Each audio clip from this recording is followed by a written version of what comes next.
Hello everyone and welcome to my channel where I take you through my diecast collection. Today we have with us the Koenigsegg Regera by Tarmac Works Global 64. Let's take a closer look at this car.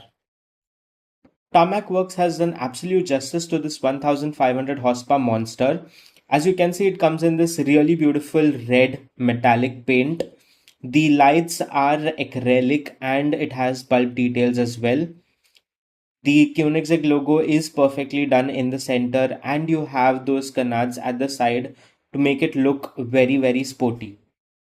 Looking at the side profile of the car, it has a really good stance, and the glass section is clear acrylic so that you can see the interiors of the car.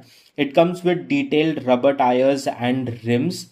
You also have the side mirrors with reflectors in them so that it is a little more detailed. This section of the car could have been done better, especially with the paint job. It's not the best in its category. It also comes with Regera written right here. Tarmac Works has done an okay job with the rear of this car. It comes with this wing that is popped up. It has the Regera logo along with the Koenigsegg name as well. It also comes with detailed exhaust pipes. However, the tail lights on this car are painted and could have been done better with acrylic inserts.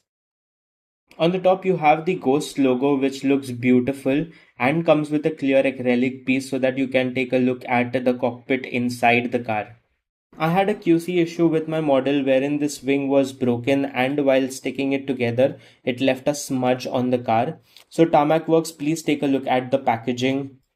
There are not a lot of brands that do 164 scale Regeras. However, Tarmac is one of them that does. So if you're looking for a Regera, then definitely go ahead and pick this one up, especially for the beautiful color, the detailed rims and rubber tires, and that beautiful wing at the back along with the side mirrors. If you like this video, give it a thumbs up. Also, please subscribe to the channel so that you are notified whenever I drop my next video.